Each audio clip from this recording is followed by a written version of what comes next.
చెవి ముక్కు గొంతు సమస్యల దీనికి సరైన పరిష్కారం Asian ENT hospital, green lands road, Panjagutta, officers colony, Begumpet, Hyderabad, Telangana. Phone numbers 8008188800. రండి. నమస్తే అండి, కూర్చోండి. ఎక్కడి నుంచి వస్తున్నారండి? వైజాగ్. వైజాగ్ నుంచి. ఏం చేస్తూ ఉంటారు మీరు? అప్పుడు జాబ్ చేసేదాన్ని, ఇప్పుడు పెళ్ళైన తర్వాత జాబ్ చేయడం. ఓకే, మ్యారేజ్ అయిపోయిందా మీకు? ఎన్నేళ్ళు అవుతుందండి పెళ్ళి? 4 సంవత్సరాలు. 4 years అవుతుంది. మీరు లవ్ మ్యారేజా, అరేంజ్డా? అరేంజ్. Arranged marriage. పిల్లలు ఉన్నారా? లేదు, పిల్లలు లేరు. అరేంజ్డ్ మ్యారేజ్ 4 years అవుతుంది. ఇక్కడ ఏ సమస్యతో వచ్చారండి? ఫ్యామిలీతో ఫుల్ టార్చర్ అవుతుంది. మా హస్బెండ్ ప్రతిరోజు కూడా తాగేసి వచ్చేసి టార్చర్ చూపిస్తున్నాడు ఫుల్. ఇష్టంగానే పెళ్లి చేసుకున్నారుగా మీ వారు, లేదంటే బలవంతంగా ఏమైనా పెళ్లి చేసుకున్నారా? ఇష్టపడి చేసుకున్నారు. సో ఎప్పటి నుంచి కొట్టడం లాంటివి జరుగుతున్నాయి ఇవన్నీ? పెళ్ళైన సంవత్సరం నుంచి కూడా తిడుతూనే ఉంటారు, కొడుతూ ఉంటారు, స్మోక్ చేసి సిగరెట్స్ తో కాల్చడం,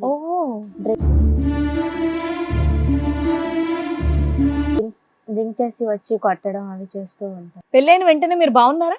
1 నెల వరకు బాగానే ఉంది. 1 నెల వరకు బాగున్నారు, ఆ తర్వాత ఇలా స్టార్ట్ అయిందా? మరి ఇంట్లో వాళ్ళందరికి చెప్పారా మీరు? అత్తయ్య మామయ్యకి చెప్పినా సరే పట్టించుకోరు. మీ ఇంట్లో అత్త మావయ్య ఉంటారా, లేదంటే మీ ఇద్దరు సెపరేట్ గా ఉంటారా? అత్తయ్య మామయ్య ఇద్దరు ఉంటారు. వాళ్ళ ముందు కొట్టడం లాంటివి చేస్తారా? చేస్తారు, అయినా పట్టించుకోరు. మీ అత్తయ్య గారు ఏమనలేదు, మామయ్య గారు ఏమనలేదు. మరి మీ పేరెంట్స్ కి ఇన్ఫర్మేషన్ ఇచ్చారా? పేరెంట్స్ కి చెప్పినా సరే కాంప్రమైజ్ అవ్వాలి, అది అడ్జస్ట్ అవ్వాలి అని చెప్తారు. అయ్యో, మీరు ఒక్కళ్ళే వచ్చారా, మీతో ఎవరైనా వచ్చారమ్మా? మీ పేరెంట్స్ ఎవరైనా వచ్చారా? ఎవరు రారు. మీరు ఒక్కళ్ళే కంప్లైంట్ ఇచ్చి ఇక్కడ దాకా వచ్చారా? మరి ఇక్కడ దాకా వచ్చారు అంటే మీ ఇంట్లో వాళ్ళు యాక్సెప్ట్ చేస్తారా? వాళ్ళు ఎలా అయినా కొట్టినా, చంపినా, కాల్చినా అక్కడే కాపురం చేయాలన్నారు కదా. ఒక ప్రాబ్లం సాల్వ్ చేయడానికి ఈ స్టేజ్ దాకా వచ్చారు ధైర్యంగా. దాన్ని వాళ్ళు యాక్సెప్ట్ చేస్తారా? నువ్వు ఎందుకు వెళ్ళావా షోదాకా అని అనరా? అడగరు. అడగకపోవచ్చు. ఉద్యోగం ఎందుకు మానేసావమ్మా పెళ్ళి అయిన తర్వాత? మానేమన్నారు సార్. అతను మానేమన్నాడా? 4 సంవత్సరాలు బట్టి మీకు పిల్లలు లేకపోవటానికి కారణం? మేమే వద్దనుకున్నాం. హెరాస్మెంట్ ఉందా అప్పుడే ఎందుకని? నువ్వు అనుకున్నావా, ఇద్దరు అనుకున్నావు? ఇద్దరు అనుకున్నావు. ఏ కారణం చూపెట్టి మిమ్మల్ని హెరాస్ చేస్తాడు అతను? అంటే అనుమానమా, లేదంటే తాగిన మత్తులోనా, లేదంటే మామూలుగానే శాడిస్టా, ఏంటి? నార్మల్ గానే సాడిస్ట్. ఉత్తిన ఏమనుకుండానే ఆయన తిట్టడం, కొట్టడం లాంటివి చేస్తాడా సరదాగా? ప్రతిరోజు కూడా తిడుతూ కొడుతూ. ఎందుకు తిడతాడు? ఏదో ఒక కారణం అనేది ఉంటది కదా సార్, చెప్పారు కదా. ఏం చేసినా సరే తిడుతూ ఉంటారు. ఏం చేసినా సరే తిడుతూ ఉంటారు. ఎందుకలా? ప్రతి చిన్న విషయానికి ఏదో ఒక వంక నేను తిట్టడానికి. ఏం పని చేస్తుంటాడు? Private job. ప్రైవేట్ జాబ్ చేస్తాడు. ఎక్కడ, వైజాగ్ లోనేనా? మీ హస్బెండ్ ఒక్కళ్ళేనా, ఇంకా ఆడబడుచు అట్లా ఎవరైనా ఉన్నారు ఇంట్లో? మీ అత్తమ్మ వాళ్ళకి ఎంతమంది పిల్లలు? హస్బెండ్ ఒక్కడే కొడుకు. గారంగా పెంచారు. కోడల్ని కొట్టినా తిట్టినా వాళ్ళు సపోర్ట్ చేస్తున్నారు వాళ్ళ అబ్బాయికి. మీ పేరెంట్స్ కూడా అల్లుడికే సపోర్ట్ చేస్తున్నారు. ఏదైనా సరే సర్దుకుంటూ పోవాలి అంటారు పేరెంట్స్. సరే, నిన్ను చంపేసినా పర్లేదా మీ పేరెంట్స్ కి? అంతే కదా. నెక్స్ట్ స్టెప్ ఎట్లా ఉంటుందమ్మా? మీకు ఎవరో సపోర్ట్ చేయకపోతే మీరు సూసైడ్ అటెంప్ట్స్ చేస్తారు. వాళ్ళే చంపాలని ఏమీ లేదు ఇక్కడ, కొత్త రూల్ కదా ఇవన్నీ. మీరు డిప్రెషన్ లోకి వెళ్ళిపోయి మీరు సూసైడ్ చేసుకుంటారు. అప్పుడు పర్లేదా మీ అమ్మా నాన్నకి? అంటే పెళ్ళయ్యాక అన్ని సర్దుకుంటూ పోవాలి. మరి సర్దుకుపోయావా? ఇక్కడ దాకా ఎందుకు వచ్చావు? ఏం చదువుకున్నావు అమ్మ నువ్వు? ఏం చదువుకున్నారు? Degree sir. ఇంతకు ముందు ఉద్యోగం చేసుకున్న దాన్ని ఇప్పుడు బతకగలవు కదా? బతకగలవు కదా. మనం గట్టిగా మాట్లాడొచ్చు కదమ్మా. ఊరికైనా ఎందుకు తిడుతున్నారు, ఎందుకు కొడుతున్నారు, లేదంటే బయటికి వెళ్ళి కంప్లైంట్ ఇవ్వడం లాంటిది ఏమైనా చేయాలి కదా. ఎందుకు 4 ఏళ్ల నుంచి సర్దుకున్నావు నువ్వు? ఎవడు సపోర్ట్ చేయట్లా. ఈ ఫోన్ నెంబర్ ఒకటి దొరికింది, వీళ్ళైతే ఏదో హెల్ప్ చేసేస్తారులే అని వచ్చా, అంతేనా? అదేం లేదు. మరి ఎవరు సపోర్ట్ చేస్తున్నారు? ఎందుకు వచ్చావు ఇక్కడ దాకా? నీకేం కావాలి చెప్పు. ఇక్కడ వరకు దేనికి వచ్చావు చెప్పు. ఏం కావాలి నీకు? నాకు న్యాయం చేస్తారని సార్. అంటే ఏం న్యాయం? అంటే భర్తను మార్చటమా, విడాకులు ఇప్పించటమా, ఏ న్యాయం? ఎందుకు కొడుతున్నాడని తెలుసుకోవాలా? తెలిస్తే చాలా. నాకు ఎంటర్టైన్మెంట్ అండి మామని కాల్చడం, కొట్టడం అంటే చాలా. మార్చాలా వద్దా? మార్చాలా వద్దా? నువ్వు ఇంత సైలెంట్ గా ఉంటే తప్పేదో నీ వైపే ఉందేమో అని నాకు అనిపిస్తోంది. కాబట్టి నువ్వు ఏదైనా క్లారిటీ, మేము క్వశ్చన్ అడిగితే దానికి అలా ఆన్సర్ చెప్తున్నావు అంతే. నువ్వు క్లియర్ గా ఏమి చెప్పట్లే, ఇలా జరిగింది, ఇలా జరిగింది అని చెప్పట్లా. నువ్వు ఏదో సింపుల్ గా మేము క్వశ్చన్ వేస్తున్నావు, దానికి ఆన్సర్ నేను చెప్తున్నాను అన్నట్టు చెప్తున్నావు. డైరెక్ట్ గానే వచ్చి ఏం చెప్తున్నావు? నన్ను సిగరెట్ తో కాలుస్తున్నాడు, తాగుతున్నాడు, కొడుతున్నాడు, ఇలా అప్పచెప్పినట్టుగా అప్పచెప్తున్నావు. నాకు నిన్ను నమ్మబుద్ధి అవ్వట్లా. అది నిజమా కాదా కూడా తెలియట్లేదు. నేను చూస్తే నాకు అలా అనిపించట్లేదు. అతను వచ్చిన తర్వాత నీ గురించి మాకేమైనా కొత్త విషయాలు తెలియటానికి అవకాశం ఉందా? అదేదో నువ్వు ముందే చెప్పేసి. ఏం లేదు. సో నీకు వేరే బాయ్ ఫ్రెండ్ ఉండడం కానివ్వు, వేరే అఫేర్ కానివ్వు, అలాంటిది ఏమైనా ఉన్నాయా? లేదు. పక్క పెళ్లికి ముందు ఫ్రెండ్స్ ఉంటారు. ఫ్రెండ్స్ ఉన్నారు, లవర్స్ ఎవరు లేరు. సో ఇష్టంగానే నువ్వు మీ ఆయన్ని పెళ్లి చేసుకున్నావు. పెళ్ళైన తర్వాత మీ ఆయన అంటేనే నీకు ఇష్టం. కాకపోతే కొడుతున్నాడు, తిడుతున్నాడు, దేనికి అనేది తెలీదు. పేరెంట్స్ సపోర్ట్ చేయట్లేదు, ఇక్కడ అత్తమామయ్య కూడా సపోర్ట్ చేయట్లేదు. అంతేనా? అంతే నీకు ఫ్రెండ్స్ ఉన్నారమ్మా, బెస్ట్ ఫ్రెండ్స్? ఉన్నారు. తెలుసా వాళ్ళందరికీ ఈ స్టోరీ? మీ ఆయన ఇలా కొడతాడు అని ఒక్క మీ అమ్మా నాన్నకి అత్త మామకి తప్ప ఇంకెవరికి చెప్పాల. నెక్స్ట్ మేమే. ఆ, మీ అత్త మావి బాగానే చూసుకుంటారా? వాళ్ళు కూడా తిడుతూ వాళ్ళు కూడా ఇలానే ప్రవర్తిస్తారు. వాళ్ళు అలా ప్రవర్తిస్తున్నారు అంటే నువ్వు ఇష్టం లేదని ఇంట్లో అర్థం. ఒక పని మనిషి కన్నా దారుణంగా చూస్తారు మ్యామ్. క్లీన్ చేస్తారు కదా, సో ఫ్లోర్ దానికి ఐ మీన్ చీరలు అవి వాడతారు మ్యామ్. నువ్వు కట్టుకునే చీర ఒక పని మనిషి కన్నా దారుణంగా పడుకునేటప్పుడు కూడా ఫుడ్ అది పెట్టు ఇది పెట్టు ఎప్పుడు పడుకోవడమేనా, 24 గంటలు పని చేయడం తెలియదా, అది ఇది అని ఏదో రకంగా నిన్ను హింసించడం ఇంట్లో, అంతేనా? ఇంట్లో పని అంతా నువ్వే చేస్తావా?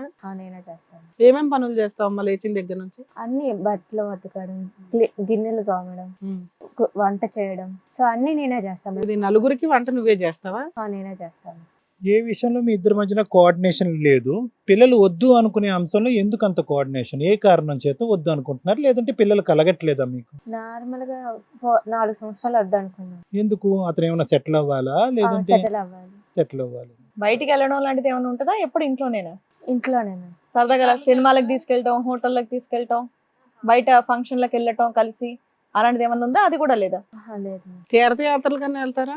అసలు ఇప్పటివరకు వేరే బయట ఫంక్షన్ కూడా నువ్వు మీ ఆయన కలిసి బయటికి వెళ్ళలేదా? లేదు. అతను మీ ఆయన ఉన్నప్పుడు లేనప్పుడు, ఒకప్పుడు లేకుంటే నా జీవితం ఎలా ఉంటుంది అన్నది ఎప్పుడు నువ్వు ఊహించుకున్నావు? ఆ జీవితమే ప్రశాంతం రా బాబు అని అనుకున్నావు? అంటే ప్రతిరోజు సాయంత్రం వచ్చి కొట్టేటప్పుడు అలానే అనుకుంటారు. రోజు ఈ హింస కంటే సింగిల్ గా ఉండడం బెటర్ రా ఏ బాబు. ఒక్క విషయంలో అయినా మీ ఆయన మంచోడా? 4 సంవత్సరాల పాటు ఇంత కొట్టి హింసి సిగరెట్లు పెట్టి కాలుస్తున్నాడు అన్నా కూడా నువ్వు కలిసి ప్రయాణం చేస్తున్నావంటే ఏదో ఒక అంశం ఉండుంటది కదమ్మా, నీకు నచ్చినటువంటిది కానీ లేదంటే నలుగురికి నచ్చినటువంటిది కానీ. అంటే పెళ్లి చేసుకున్న తర్వాత ఉండాలి, తప్పదు కదా. తప్పక ఉంటున్నావు అంతే. ఏ సద్గుణం లేదు అతను. వీడికి ఇష్టమే, వీళ్ళ అమ్మా నాన్నకి ఇష్టమే, వీళ్ళ అత్త మామకి ఇష్టమే. ఇక్కడికి ఎందుకు వచ్చావంటే మా ఆయన్ని మార్చండి, ఎవడు చెప్పినా వినట్లే. నీ వయసు ఎంత? మీ ఆయన వయసు ఎంత? 25, 27. నీకు 25, మీ ఆయనకి 27. ఇంత చిన్న వయసులోనే ఇన్ని క్రూరమైన పనులు చేయడం ఏంటి? ఇంకా ఏమన్నా చెప్పేది ఉందా? లేదంటే ఇంతేనా? ఇంతే మ్యామ్. లేదంటే మీ ఆయన మీద ఏమైనా అనుమానం ఉందా? వేరే అమ్మాయిలతో మాట్లాడుతున్నాడు, సో వాళ్ళ గురించి నన్ను ఇలా కొడుతున్నాడు, తిడుతున్నాడు లాంటి అనుమానం ఏమన్నా ఉందా? లేదు. అలాంటిది ఏమీ లేదు. మీ ఆయన మంచోడే, కాకపోతే నేను కొడుతున్నాడు. కొడుతుంటా. సరే, మీ ఆయన కూడా ఇక్కడికి వచ్చాడు, ఆయన్ని కూడా అడిగి తెలుసుకుందాం ఏంటి అని. Okay ma'am. యువరాజ్ గారు రండి, కూర్చోండి. మేడం నాతో పాటు ఇంకొక అబ్బాయిని కూడా తీసుకొచ్చాను. ఎవరా అబ్బాయి? అది అతను కూడా పేరేంటి? పేరు రాహుల్ మేడం. రాహుల్ రండి. ఆయన మీ ఇద్దరి మధ్యలో వాళ్ళెవరో అండి? మీకు ఏమైనా చుట్టవా, బ్రదరా? ఏమవుతారు ఆయన? తెలిసిన అతను. తెలిసిన అతను మీ ఫ్యామిలీ డిస్ప్యూట్ లో ఎందుకయ్యా? ఇప్పుడు మొగుడు పిల్లల మధ్య డిస్కషన్ లో ఆయన ఎందుకు అని ఉండాలి మేడం, తను ఉంటేనే తెలుస్తుంది. విషయం తెలుస్తుందా మాకు? ఓకే చెప్పమ్మా. అది ఇక్కడ ఏమైనా కొడతారని భయమా? సెక్యూరిటీయా? అదేం లేదు. మీ ఆవిడ కొడతావంట, సిగరెట్లతో కాలుస్తావంట, రోజు తాగి వస్తావంట. నీ వయసు ఎంత, నువ్వు చేసే ముదురు పనులేంటి? మేడం రోజు తాగొచ్చడం అనేది అది నేను ప్రైవేట్ జాబ్ చేస్తా కాబట్టి ఇంకా ఫ్రెండ్స్ తోటి నలుగురితోటి బయటికి వెళ్ళిన రోజు ఎందుకు తాగుతావా? పార్టీ వేర్ లో తాగారంటే ఓ పద్ధతి కానీ. చెప్పు. బయటికి వెళ్ళినప్పుడు తాగడం అలాంటివి చేస్తూ ఉంటాం మేడం. కాకపోతే ఫ్యామిలీ సిచ్యువేషన్స్ పరంగా కానీ ఇంట్లో మదర్స్ ఫాదర్స్ వాళ్ళు కొంచెం సీనియర్స్ కాబట్టి వాళ్ళ పడాలి, వాళ్ళతోటి ఉండలేక కొంచెం. సరే, రోజు తాగి కొట్టడం ఎందుకు? నేను ఏదో డిప్రెషన్ లో కొంచెం అప్పుడప్పుడు నాకు కొంచెం అతిస్థిమితం లేకుండా నేను ఏదో ప్రవర్తిస్తుంటాను సో మేడం. నీకు డిప్రెషన్ అనే జబ్బు ఉందా? కొంచెం డిప్రెషన్ లో ఉంటాను సార్ నేను ఎప్పుడు. ఎందుకు? దేనివల్ల? ఇంకా లైఫ్ లో సెటిల్ కాలేదు, మ్యారేజ్ అయింది, అప్పుడే నేను ఎంత చెప్పిన వినకుండా ఉంటాం మా ఎందుకు? ఒక్కడే కొడుకు కదా, అంత చిన్న వయసులో నీకెందుకు పెళ్లి చేశారు? అది ఇక సెటిల్ అవ్వకుండా సంబంధం తీసి పెళ్లి ఎందుకు చేశారు? ఉంది, కొత్తగా ప్రైవేట్ జాబ్ వచ్చింది కదా అని ఇంకా నేను ఇక జాబ్ చేసుకుంటాను కదా అని సరే చేసుకుందాం అన్నట్టు నేను చేసుకున్నాను మేడం. కానీ చేసుకున్న కాంచి నాకు మనశ్శాంతి లేక ఆఫీస్లో పడలేక, ఇటు ఇంట్లో పడలేక. సిగరెట్లు కాలుస్తావా? సిగరెట్లు అంటే ఎప్పుడో ఒకసారి మేడం. నువ్వు కాలుస్తావా, ఆవిడ కాలుస్తావా? నేను కాలుస్తాను మేడం, ఎప్పుడో ఒకసారి కోపంలో నేను ఏదో ఫ్రస్ట్రేషన్ లో. ఏం ఫ్రస్ట్రేషన్? ఏం అడుగుతున్నా ఫ్రస్ట్రేషన్ అంటే? ఆ పిల్లని హింసించుతున్నా? కొడతావా అంటే కొడతానంటున్నావు, తాగుతావా అంటే తాగుతానంటున్నావు, కాలుస్తావా అంటే కాలుస్తానంటున్నావు. యువరాజ్, ఒక్క కారణం చెప్పు. ఆ అమ్మాయిని బాధ పెట్టడానికి ఒక్క కారణం చెప్పు. నీ డిప్రెషన్, నీ టెన్షన్, నీ ఆఫీసులు, నీ తాగుళ్ళు, నీ సిగరెట్లు ఓకే. ఆ అమ్మాయిని 4 సంవత్సరాలు బట్టి ఎందుకు హింస పెడుతున్నావు సాడిస్ట్ లాగా? ఆఫీస్ నుంచి ఇంటికి వస్తా సార్, ఆఫీస్ నుంచి ఏదో టెన్షన్లో వస్తాను, నేను ఏదో పనిలో ఆలోచించుకుంటూ వస్తాను. వచ్చేసరికి తను ఏదో పని చేసుకుంటూ ఉంటుంది. లోపల నుంచి మా అమ్మవారు ఏదో చెప్పడం, తిని చేయకపోవడము, తను ఏదో వచ్చి నాకు చెప్పడము, వాళ్ళిద్దరూ పడక నాకు చెప్పడము. ఆ కోపంలో నువ్వు ఈ అమ్మాయిని కొట్టడం. ఏం చేయలేక నేను ఫినాన్షియల్ ప్రాబ్లమ్ ఇంకా సెటిల్ అవ్వలేదని చెప్పేసి నువ్వు అంటున్నావు. ఆ అమ్మాయి చక్కగా డిగ్రీ చేసింది, మరి అంత ఇబ్బంది అయితే ఆ అమ్మాయి కూడా జాబ్ చేస్తే నీకు టెన్షనే ఉండదు కదా. ఎందుకు మానిపించావు? పెళ్ళప్పుడే పెద్ద కండిషన్ అంట మీది, జాబ్ చేయొద్దని. అంటే జాబ్ చేస్తే అమ్మాయికి ఫైనాన్షియల్ ఫ్రీడమ్ ఉంటే నువ్వు ఎన్ని మాట ఎనదానే? అలా ఏం లేదు. మరి మీ ఫైనాన్షియల్ ప్రాబ్లం తగ్గిస్తుంది కదా ఆవిడ కూడా జాబ్ చేస్తే. అంటే ఇంట్లో పేరెంట్స్ ఉంటారు కదా మేడం. ఎందుకు చూడ పని మనిషిని పెడితే సరిపోద్ది కదా. మీ పేరెంట్స్ చూసేది ఎందుకు, కోడలు కూర్చొని చూస్తుందా? సరే, అక్కడేదో పెద్ద సీక్రెట్ ఉన్నట్టుందా, ఆ అబ్బాయిని ఎందుకు పిలిపించావు? అది ఈ మధ్యలో కొంచెం తన మీద ఏంటంటే ఈ అబ్బాయి తనను హెరాస్మెంట్ చేస్తున్నాడని. ఏంటంటే మళ్ళీ గట్టిగా చెప్పు. ఈ మధ్యలో తను ఒంటరిగా ఉండడం అలాంటివి గమనించాను మేడం. ఎవరు? నేను గమనించానని. ఓకే. ఏందని ఆరాధిస్తే ఈ అబ్బాయి తనను మరి ఇబ్బంది పెట్టడం, హరాస్ చేయడం, ఫోన్లలో ఫొటోస్ ఇట్లా పంపించడం, మెసేజ్ లాంటివి పంపించడం అని జరిగింది. తను చెప్పిందా మీకు? తను చెప్పింది, రాహుల్ అరెస్ట్ చేస్తున్నాడు. తను చెప్పింది. అందుకే పక్కన కూర్చోబెట్టుకున్నావా? అలా అని కాదు మేడం, సొల్యూషన్ దొరుకుతుంది కదా. సరే చెప్పు, తర్వాత అంటే ఎంతకాలం క్రితం విషయం ఇది? ఇది జరిగి ఒక 1 year నుంచి. 1 year బట్టి, కానీ నీ శాడిజం 4 years బట్టి, ఇది ఈ మధ్యన 1 year బట్టి. ఎందుకంట? ఎందుకు ఆ అబ్బాయికి ఈ అమ్మాయికి పరిచయం ఎలా అసలు? అంటే వీళ్ళు ఫ్రెండ్స్ అని అన్నారు సార్. ఎవరు చెప్పారు? తను చెప్పింది ఫ్రెండ్ అని. ఫ్రెండ్ అంటే నార్మల్ గానే ఉంటారు కదా సార్. ఇప్పుడు నువ్వు అనేది ఏంటంటే నేను రెగ్యులర్ గా అమ్మాయిని హింసిస్తున్నానండి నా డిప్రెషన్ వల్ల. నాకు 1 year బ్యాక్ తెలిసింది మా ఆవిడ చాలా సైలెంట్ గా ఉంటుంది అని. నువ్వు కొట్టడం వల్ల సైలెంట్ గా ఉండొచ్చుగా. ఇంత మాట్లాడడం ఎందుకని మూలకి వెళ్ళిపోయి ఆవిడ పని ఏదో ఆవిడ చేసుకుంటుంది. అలాంటి అమ్మాయి నీకు చెప్పింది నన్ను ఒక వ్యక్తి హెరాస్ చేస్తున్నాడు అని. ఆ వ్యక్తిని నువ్వు కనిపెట్టావా, ఆవిడే కనిపెట్టి? అంటే తన ఒక రోజు ఫోన్ చూసాను మేడం, మామూలుగా ఛార్జింగ్ పెట్టినప్పుడు మెసేజ్ వచ్చింది అని చూసాను. ఏందని ఇట్లా మెసేజ్ ఆరాధిస్తే అప్పుడు చెప్పింది మేడం పలానా వ్యక్తి అని. ఆ వ్యక్తి ఏమన్నా అడిగితే మాకు తెలిసిన ఫ్రెండ్ ఫ్రెండ్ అని అన్నది. నీకు ఎప్పుడు దొరికాడు ఇతను? రాహుల్ నీకు కూడా ఫ్రెండేనా? నాకు ఫ్రెండ్. నీకు కాదు, వాళ్ళు వాళ్ళు ఫ్రెండ్స్. బిఫోర్ మ్యారేజా ఆఫ్టర్ మ్యారేజా? Before marriage. Before marriage friends. 1 year back నాకు తెలిసింది. ఫ్రెండ్స్ అని అనుకున్నాము, నార్మల్ గా ఉంటారు కదా సార్, ఫ్రెండ్స్ అని అనుకున్నాము. సరే ఫ్రెండ్ అయితే ఫ్రెండే కదా అని అనుకున్నాము. బట్ కొన్ని రోజుల నుంచి ఇంకా బిహేవియర్ తేడా కొట్టేసింది ఆమెది.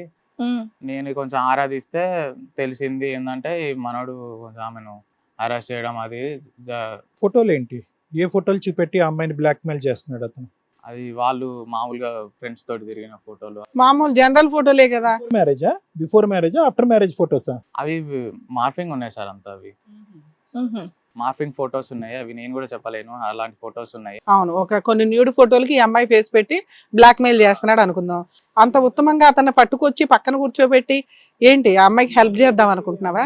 హింస పెరిగిందా తగ్గిందా? హింస తగ్గింది సార్, నేనే తగ్గించుకుంటున్నా సార్. తగ్గించుకున్నావు రివర్స్. సో అమ్మాయికి ఎవరైనా బాయ్ ఫ్రెండ్ ఉంటే నువ్వు హింస పెట్టడం తగ్గిస్తావు అనమాట. యూజువల్ గా మేము రివర్స్ చూస్తాం. ఎనీవే సరే అయ్యింది. ఇప్పుడు నెక్స్ట్ ఏం చేసావు? హెరాస్ చేస్తున్న తర్వాత ఏం జరిగింది? కానీ ఇన్ని రోజులు తట్టుకున్నా అంటే మెచ్చుకోవాలి ఆమెను. సూపర్. మరి అప్పుడు నువ్వు ఇక్కడ కూర్చోవాలి కదా నాన్న, అక్కడ కూర్చున్నావు ఎందుకు? అదేదో నువ్వు తొందరగా రివీల్ చేయ, నాకు టెన్షన్ వస్తుంది. పక్కన ఆయన కూర్చోబెట్టావు, అయ్యో పాపం అని చెప్పేసి అంటున్నావు. పిల్లని చెప్పు తొందరగా. అతను ఎందుకు ఇంత తీసుకొచ్చా? స్లో మోషన్ కోపంతో తీసుకొచ్చావా? అసలైన నిజాలు ఏంటి అని తెలుసుకోవటం తీసుకొచ్చా? రాహుల్ ఎందుకు తీసుకొచ్చి నీ పక్కన కూర్చోబెట్టా? సార్ ఎందుకు తీసుకొచ్చానంటే అసలు మేజర్ కారణం ఏంటంటే సార్, దీని అంతటి కారణం మా వైఫ్ సార్. మెయిన్ లీడ్ మా వైఫ్. ఏ రకంగా? ఏ రకంగా అంటే తనకు ముందు నుంచి కూడా ఫ్రెండ్స్ ఉన్నారు, బాయ్ ఫ్రెండ్స్ ఉన్నారు బిఫోర్ మ్యారేజ్. ఎట్లా అంటే సార్, ఇప్పుడు పెళ్లి పీటల మీద మామూలుగా పెళ్ళైనాక రిసెప్షన్ లో పక్కన కూర్చుంటాం కదా, నా పక్కన కూర్చున్నప్పుడు కూడా తను వేరెవరితో ఫోన్ మాట్లాడుతుంది. ఏం మాట్లాడుతుంది అంటే, మా మొగుడు పక్కనే ఉన్నాడు, నేను తర్వాత కాల్ చేస్తాను. మీరు అప్పుడే విన్నారా? నేను అది తర్వాత విన్నాను. నాకు ఏం చెప్పిందంటే, విషెస్ చెప్తున్నారు, మా ఆయన పక్కనే ఉన్నాడు అని అలా చెప్పింది నాకు. మరి సో నాకు అసలు నేను ఇక నా వర్క్ టెన్షన్ లో నేను ఇవన్నీ పెద్ద పట్టించుకున్నా కదా, మార్నింగ్ వెళ్ళటం ఈవినింగ్ వచ్చేటం. ఇప్పుడు ఈయన కూడా బాయ్ ఫ్రెండ్ అని ఇదే? ఈయన బాయ్ ఫ్రెండ్ మేడం. మరి దానికి ఎందుకు ఇలా తిప్పి చెప్పావు? మాకు డైరెక్ట్ గానే చెప్పొచ్చుగా, వీళ్ళిద్దరికి రిలేషన్ ఉందండి బాయ్ ఫ్రెండ్ అని, మా వైఫ్ ని హెరాస్ చేస్తున్నాడండి, నేను కనిపెట్టి తెచ్చానండి. ఆవిడ భరించడం సూపర్ అండి, ఆవిడకి హ్యాట్స్ ఆఫ్ అండి. సో రిసెప్షన్ నుంచి మళ్ళీ రాహుల్ మీ ఆవిడ చాటింగ్ చేసుకునేటటువంటి పరిస్థితి, ఫోన్ కాల్లో మాట్లాడుకుని ఈ మధ్యలో ఈ 3 years పాటు మీ ఆవిడకి ప్రీవియస్ గా బాయ్ ఫ్రెండ్స్ ఉన్నారు, నీకు తెలియకుండా అమ్మాయి రిసెప్షన్ లోనే సీక్రెట్ గా మాట్లాడుతుంది అన్నది నీ మనసులో ఉందా లేదా? అది అప్పుడు నాకు మనసులో ఉండేది సార్, నాకు 1 year బ్యాక్ కన్ఫర్మ్ అయింది. సో ఈ 3 years బట్టి నీవు బాధపడుతూనే ఉన్నావా ఆ ఇష్యూ గురించి? ఆ ఇష్యూ గురించి నేను పెద్ద బాధపడలేదు సార్, నార్మల్ గా ఫ్రెండ్స్ ఉంటారు కదా అని నేను వదిలేసాను అక్కడికి వచ్చాను. బట్ నాకు ఎప్పుడైతే తిన వల్ల హెరాస్మెంట్ జరుగుతుందని అప్పుడు అనిపించిందో అది ఆ ప్రాసెస్ లో నాకు అంటే నేను తెలుసుకున్న విషయాలను అప్పుడు బట్టి నీకు నాకు 1 year నుంచి తెలిసింది. నువ్వు చేసే హెరాస్మెంట్ పెరగాలి కదా, ఎందుకు తగ్గింది? వీళ్ళందరూ కలిపి నిన్ను ఉతికేస్తారేమో అనే, ఈవిడ బాయ్ ఫ్రెండ్స్ అంతా కలిపి. ఏమ్మా ఏంటి ఆయన నీ బాయ్ ఫ్రెండా? లేదా మ్యామ్, తను అబద్ధం చెప్తున్నాడు. అదే ఏదో ఫోటోలు ఉన్నాయంట, నువ్వు ఆల్రెడీ చెప్పావంట అతను నన్ను హెరాస్ చేస్తున్నాడని. లేదు మ్యామ్, తను అబద్ధం చెప్తాను. లేదు మేడం, తనే అబద్ధం చెప్తాను. తనే నిలదీసి అబద్ధం. అడగండి మేడం ఒక్క గట్టిగా. నిమిషం ఒక్క నిమిషం. నేను నిలబడమ్మా, నిలబడితే నిలదీసి అడుగుతాం. అబద్ధం అంటే కాదు, మార్ఫింగ్ చేసినటువంటి ఫోటోలు నీవు కాకపోయినా మార్ఫింగ్ చేశారు, ఆ ఫోటోలు పెట్టి నిన్ను ఇబ్బంది పెడుతున్నాడు అని చెప్పి నీకు సపోర్ట్ గా వచ్చాడు ఈ అబ్బాయి ఇక్కడికి. మీ ఆయన నీకు సపోర్ట్ గా మాట్లాడుతున్నాడు, రాహుల్ హింస పెడుతున్నాడండి మా భార్యని అని. అది నిజమా కాదా? అవును సార్, రాహులే ప్రతిరోజు కూడా కాల్ చేస్తాడు, ఇది చేయొద్దు అన్నా సరే కాల్ చేస్తాడు. అసలు మీ ఇద్దరికి ఎలా పరిచయం? రాహుల్ నేను అంటే కాలేజ్ ఫ్రెండ్స్ మ్యామ్. ఫ్రెండ్స్ అంతే. ఫ్రెండ్స్ అంతే. నీకు చాలా మంది బాయ్ ఫ్రెండ్స్ ఉన్నారు అంటున్నాడు మీ ఆయన. తను అబద్ధం చెప్తున్నారు మ్యామ్. సరే, చాలా మంది లేరు, కానీ రాహుల్తో పెళ్లికి ముందు మీ పరిచయం ఏంటి? జస్ట్ ఫ్రెండ్సా? Friends sir. మరి ఆ ఫోటోలు అవి కాలేజ్ అయినాక ఫొటోస్ తీసుకుంటాం కదా సార్, సరదాగా ఏదైనా పార్టీ. General photos. మరి ఆ ఫోటోలు చూపెట్టి నిన్ను భయపెట్టవలసిన అవసరం ఏముంది? అదే సార్, నేను ఇంకా ఫోన్ చేయకు, అది చేయకు, ఇది చేయకన్నా సరే ఆ ఫొటోస్. అసలు ఏమని బెదిరిస్తున్నాడు ఆయన నిన్ను? అంటే ఏ డబ్బులు కావాలా, లేదంటే నేను రమ్మనా, అంటే ఈ దేనికి హెరాస్ చేస్తున్నాడు? మనీ కోసమే. డబ్బుల కోసం హెరాస్ చేస్తున్నాడు. మీ దగ్గరే డబ్బులు లేవు, మీరు ఎక్కడ నుండి డబ్బులు ఇస్తారు? అదే నేను అదే చెప్తా, ఇంకా నువ్వు నాకు ఫోన్ చేయకు, నా దగ్గర మనీ లేదు, నేను ఇలా. అంటే ఇంతకు ముందు నువ్వు డబ్బులు ఏమన్నా ఇచ్చావా కాలేజ్ లో ఉన్నప్పుడు? లేదు మ్యామ్. నీకు నీ భర్తకి ప్రాబ్లమ్స్ ఉన్నాయి అన్నట్టు రాహుల్కి ఎప్పుడన్నా చెప్పావా? ఇద్దరి మధ్య డిఫరెన్సెస్ ఉన్నట్టు కానీ చాటింగ్ లో కానీ ఫోన్ కాల్లో కానీ ఎప్పుడన్నా చెప్పావా? చెప్పలేదు. మళ్ళీ రాహుల్ ఎందుకు వచ్చాడు అసలు నీ లైఫ్ లో? 3 years వదిలేసాడుగా, ఈ లాస్ట్ 1 year ఎందుకు దూరాడు మీ ఇద్దరి మధ్యన? కాలేజ్ లో ఫ్రెండ్స్ సార్. ఇప్పుడు ఎందుకు గుర్తొచ్చావు నువ్వు? నీ నెంబర్ ఎలా ఉంది ఆయన దగ్గర? కాలేజ్ లో అప్పటి నెంబర్ ఇప్పుడు దాకా ఉందా నీది? సరే, వీళ్ళిద్దరు ఏం చెప్పట్లేదు, ముందు ఆ రాహుల్ని అడుగుదాం.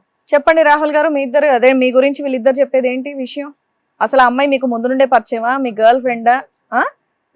తను మీకు, లేదా నార్మల్ ఫ్రెండా? అంటే ముందు తను అలా ఇంట్రెస్ట్ గా చాట్ చేసేది బిఫోర్ మ్యారేజ్. ఓకే. అలా తర్వాత పెళ్లి అయ్యాక కొన్ని రోజులు తను నార్మల్ గా ఉండేది. ఇంట్రెస్ట్ చాట్ లో ఏముండేదండి? సారీ మీ మాటకు అడ్డొస్తున్నాను. ఆ ఇంట్రెస్ట్ చాట్ లో ఏముండేది?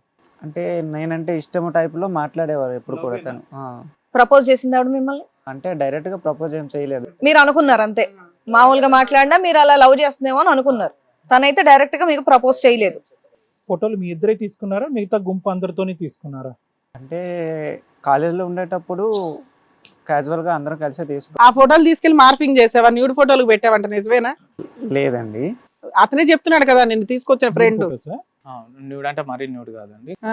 వేరే ఫోటోలకు మార్చాల్సిన అవసరం ఏముంది? అంటే యాక్చువల్ గా ఆఫ్టర్ మ్యారేజ్ అయ్యాక తను కొద్దిగా అమౌంట్ ఇలా అడిగేవాళ్ళు. ఎవరు? ఆవిడ అమౌంట్ అడిగేటప్పుడు ఎవరు అడిగారు? తను అడిగిందా? తను అడిగేటప్పుడు నిన్ను అడిగేదా? ఆ అమ్మాయి ఫస్ట్ నీకు ఫోన్ చేసింది, నువ్వు అనేది అది. నీకు పెళ్ళయిందా? లేదండి. జాబ్ చేస్తున్నావా? జాబ్ చేస్తాను. సో నిన్ను మళ్ళీ పరిచయం అయితే డబ్బులు అడిగిందా? ఎంత అడిగింది? అప్పుడెప్పుడు అవసరం అయితే 10,000 15,000 ఏం చేసుకుంటదంట? అవసరం అని ఇలా అడిగేవాళ్ళు. ఇచ్చావా? ఎన్నిసార్లు ఇచ్చావు? చాలా సార్లు ఇచ్చాను. ఎందుకు ఇచ్చావు? ఇలా మీ ఆయన friend కదా, ఉన్నాడు, అవసరం. మీ కాపురం నువ్వు చూసుకో, నేను డబ్బులు ఇస్తే కాపురాలు నాశనం అవుతాయని ఎక్కడా లేదా? తను ఏమనేదంటే ఇలా శాలరీ వచ్చేటప్పుడు మా ఆయనకి శాలరీ కొద్దిగా ఇబ్బంది అవుతుంది, ఇస్తాను వచ్చేటప్పుడు ఇచ్చేస్తాననే పర్పస్ లో అడిగేవాళ్ళు. ఒకసారైనా తిరిగి ఇచ్చిందండి మీకు? ఒకసారి కూడా ఇవ్వలేదు. సో అమౌంట్ నేను అడగడం కోసం అనేది ఆహా, ఓకే. ఫైనాన్స్